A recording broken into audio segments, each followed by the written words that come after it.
Ayan o, dalhin mo na doon. Sige, paano di magreklamo mula kanina ng alas 6? Walang tingin sa cellphone.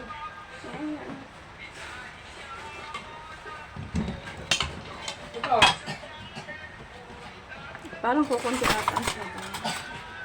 Ito may lagay dali. Wow, sarap! Kukunti ang sabaw, no? Sarap! Saan pa yung kanin? Ay, sa ilalim, dalahin mo na rito. Mula alas 6, anong oras na eh? Alas 10 na? Padaan na.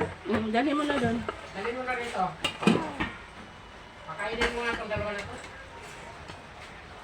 Ayan, oh.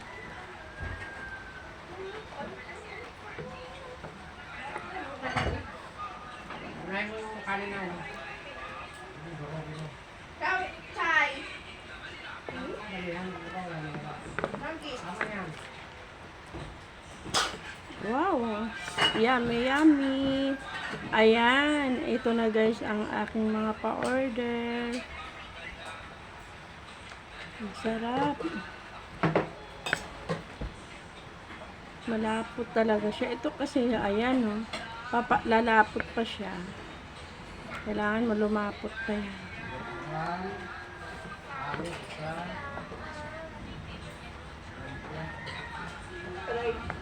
Lulutuin talaga ng husto para hindi yung malansa tsaka sa suka, yun ang importante doon. Yan, bye bye guys.